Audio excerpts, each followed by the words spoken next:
Before I start, I hope you all have a good weekend. Thank you, sir. Happy I'm Easter. looking forward to it. I'm looking forward to it. Well, good morning. This morning we've learned that our economy created 900,000 jobs in March. It means the first 2 months of our administration has seen more new jobs created than the first 2 months in any administration in history. But we still have a long way to go to get our economy back on track after the worst economic and job crisis in nearly a century.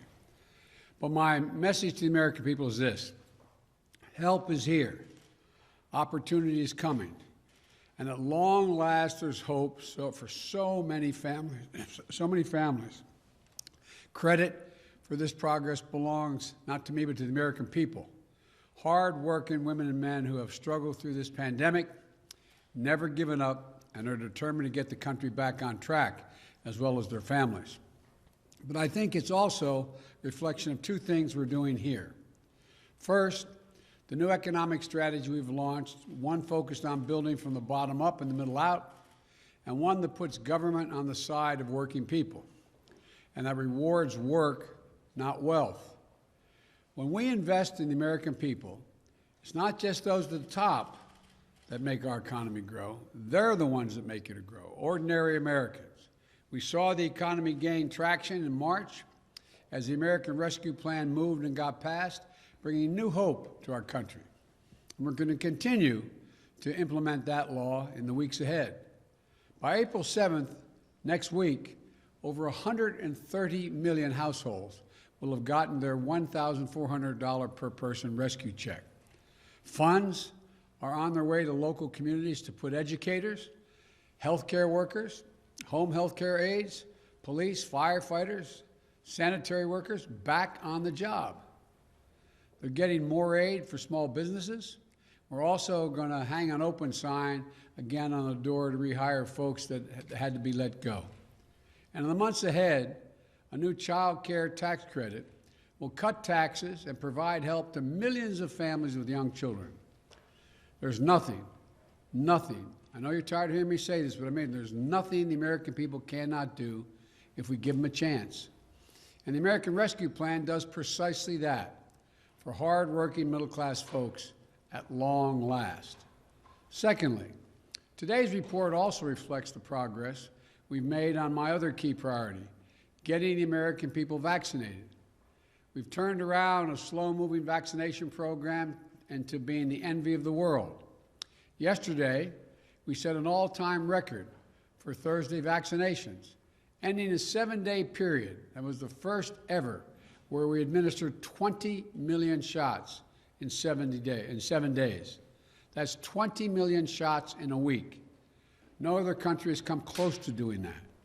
So we made significant progress on that front, but the fight's far from over. We know that vaccines are safe and effective. We're vaccinating more people than any other country on earth. We also have progress on jobs and progress on vaccinations. But in the face of this great news, I need also to make this clear and direct statement to the American people. The progress we've worked so hard to achieve can be reversed. On the economic front, the benefits and the impact of the American Rescue Plan are temporary by design. It is a rescue plan. But as we get the economy back on its feet, we need to do the hard work of building back better for good, for not just for a while, but for good. Not just the short term, but for good. That's why I proposed the American Jobs Plan on Wednesday in Pittsburgh. It's an 8-year program that invites, and let me put it another way. I've heard from everybody all across the country about the need for infrastructure. How many times have we heard this is infrastructure week the last 4 years? About every second week was infrastructure week, but no infrastructure was built. Well, this is an 8-year program that invests in our roads, our bridges, broadband, airports, ports, and fixing our water systems. It's going to repair our VA hospitals across the country. Many of them are more than 50 years old and are in real need of help. It will invest in research and development to outcompete China and the rest of the world. Independent analysis shows that if we pass this plan, the economy will create 19 million jobs, good jobs, blue-collar jobs, jobs that pay well.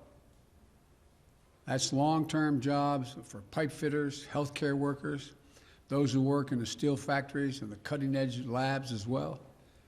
The new report out this week shows that nearly 90% of the infrastructure jobs created in the American Jobs Plan can be filled by people who don't have a college degree. 75% of those good-paying jobs don't need an associate's degree. It's a blue-collar blueprint for increasing the opportunity for people. This is an economic opportunity for those who've helped build the country and have been ignored or neglected for much too long by our government. It's a once-in-a-generation investment in our economic future, a chance to win the future, paid for by asking big corporations, many of which do not pay any taxes at all, just to begin to pay their fair share. And it won't raise a penny tax on a family making less than $400,000 a year. No federal tax, no addition.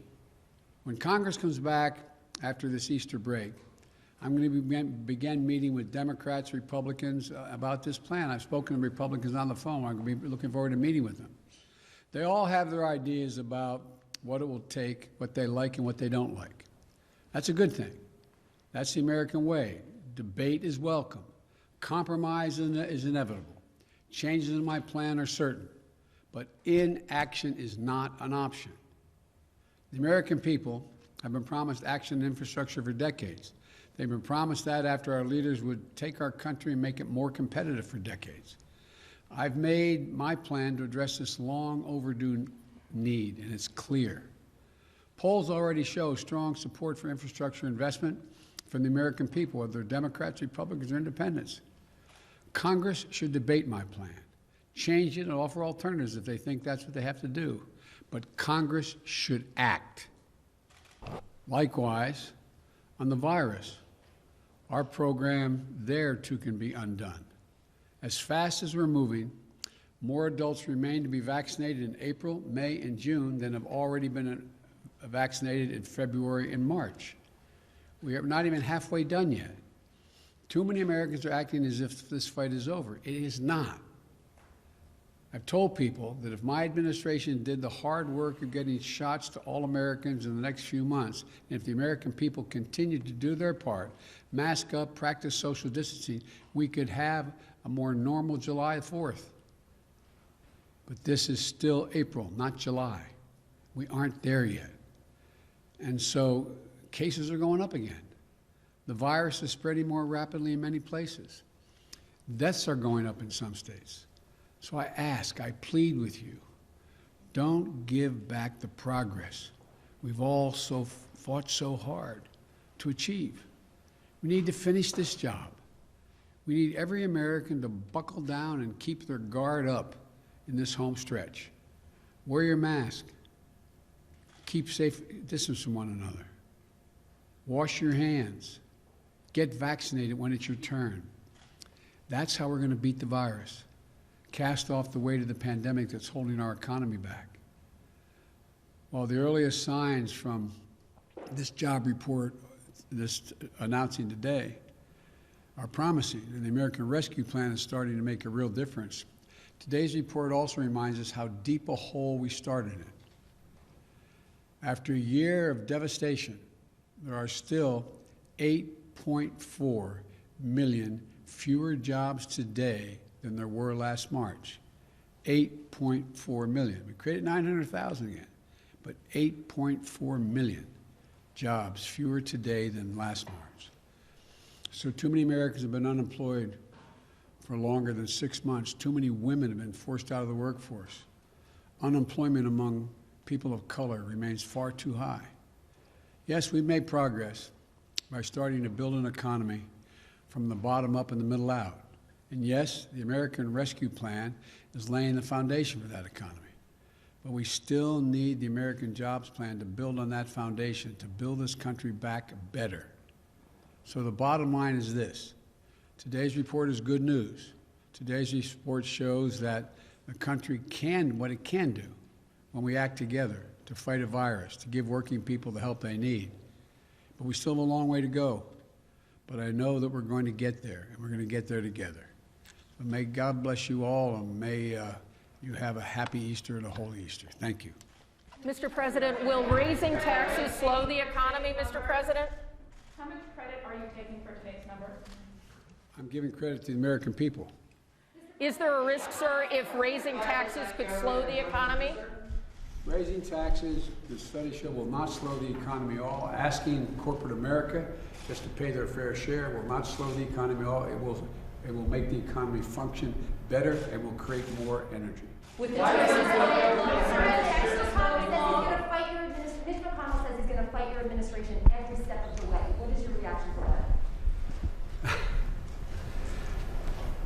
If the Republicans argue that we don't need infrastructure, it need not. They've been talking about the need for it for years now. If the Republicans decide that we need it, but they're not going to pay for it, it's just going to increase the deficit.